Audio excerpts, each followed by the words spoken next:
Okay. So let's start with parts of speech. Parts of speech म्हणजे शब्दांच्या जाती, ज्या 10वीच्या बोर्डाच्या पेपरला पॅसेजमध्ये किंवा पॅसेज रिलेटेड क्वेश्चनमध्ये विचारलं जातं असं.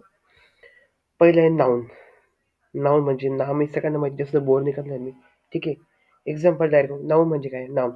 एखाद्या वस्तूचं, व्यक्तीचं वगैरे जे असेल नाव वगैरे. एक्झाम्पल पेन्सिल आहे, बॉय आहे, रमेश आहे. ओके. एखाद्या व्यक्तीचं नाव, वस्तूचं नाव वगैरे. ओके.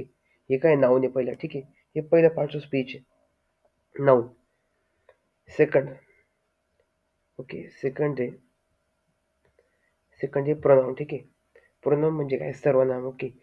म्हणजे आपण समजा एखाद्या नावाला न व्यक्त एखाद्याचं नावाचा उच्चार नाही करायचा. ठीक आहे. रमेश असेल, काही बी असं एखादं नाव असेल, त्या नावाचा उच्चार न करता बोलायचं. तू इकडे ये, तू आपण तिकडे जाऊया असं. ठीक आहे. ते काय वापरलं जातं? आय, वी, यू, ही, शी आणि इट. ठीक आहे.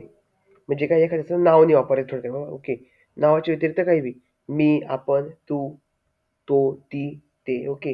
हे वापरायचं. ठीक आहे. Next adjective. ओके. नेक्स्ट आहे ॲडजेक्टिव्ह. ॲडजेक्टिव्ह म्हणजे विशेषण. ओके. याच्यामध्ये काहीतरी स्पेशल वर्ड असतो असा. स्पेशल वर्ड म्हणजे ते नामाची काहीतरी काहीतरी स्पेशल थिंग काहीतरी सांगतो. गुड आहे, बॅड आहे, बिग आहे. ओके. म्हणजे एखादा शब्द चांगला आहे, good. Okay. Bad and big. म्हणजे त्या काही शब्दाविषयी किंवा नामाविषयी काहीतरी चांगली गोष्ट आहे. एखादा स्पेशल वर्ड आहे. ओके. स्पेशल वर्ड एखादा. ठीक आहे. त्याच्यानंतर आहे वर्ब. ओके. त्याच्यानंतर वर्ब. वर्ब म्हणजे काय? नॉर्मल क्रियापद. ओके.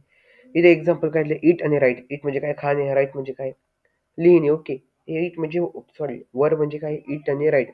कोणत्याही एखाद्या प्रकारचा क्रियापद. ओके. म्हणजे ॲक्शन वर्ड्स. ठीक आहे. नेक्स्ट आहे ॲडवर्ब. ओके.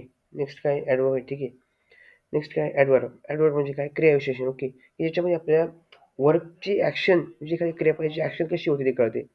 ठीक आहे. याचं एक्झाम्पल काय? फास्ट किंवा क्विकली. ठीक आहे. ॲक्शन कशी होती तेवढी कळते आपल्याला फक्त. ठीक आहे. त्याच्यानंतर काय? प्रिपोजिशन. ओके. प्रिपोजिशन म्हणजे काय असतं, की आपल्याला एखाद्या ऑब्जेक्टचं म्हणा, एखाद्या गोष्टीचं म्हणा लोकेशन डिफाईन करायचं. ओके. लोकेशन म्हणजे तिची जागा. ती वस्तू एखाद्याच्या वर आहे, एखाद्याच्या खाली आहे, बिहाइंड आहे, ॲट आहे. Okay. On, in, to, at, च्या कडे, ऑन, च्या वर, च्या आत. ओके. त्या गोष्टीचं लोकेशन कुठे आहे ते आपल्याला डिफाईन करायचं. ओके. म्हणून आपण प्रिपोजिशन वापरतो. ओके. त्याच्यानंतर आहे conjunction. Okay. Conjunction. Okay. Conjunction म्हणजे काय? असे कंबायनिंग वर्ड्स. ओके. की ज्याच्यामध्ये आपण कंबाईन करतो. की सेंटेन्सला एखादं कंबाईन करायचं आहे. But, and, so, steel. Okay. बटने आपण एखाद्या सेंटेन्सला कंबाईन करतो. अँडने पण कंबाईन करतो. ओके. सोने पण एखाद्या सेंटेन्सला कंबाईन करतो. स्टीलने पण एखाद्या सेंटेन्सला कंबाईन करतो. ठीक आहे. आणि लास्ट आहे इंटरजेक्शन. म्हणजे काय? ओ, एल, एस, वाव. ओके. असे काही शब्द की त्यांना एक्सक्लेमेशन मार्क शेवटला येतं. ओके. ठीक आहे. आता परत एक रिव्हिजन करूया आपण. ठीक आहे. नाऊन. एक्झाम्पल काय? Pencil, boy, Ramesh. ओके. एखाद्या व्यक्तीचं, वस्तू, नाव वगैरे वगैरे. ठीक आहे. नेक्स्ट आहे प्रोनाऊन. प्रोनाऊन म्हणजे काय? सर्वनाम. ओके. नामाच्या व्यतिरिक्त आपल्याला काय शब्द वापरायचा आहे. ओके. म्हणजे त्या व्यक्तीचं नाव घेऊन नाही वापरायचं. ओके. तू इकडे, तुम्ही तिकडे जा, आपण इकडे येऊया असं. I, we, you, he, she, they. Okay. Done. त्याच्यानंतर ॲडजेक्टिव्ह एखादं special word. Good, bad, big एखाद्या वस्तूविषयी एखादं स्पेशल वर्ड. त्याच्यानंतर व्हर्ब म्हणजे काय? क्रियापद. Eat and write. ओके.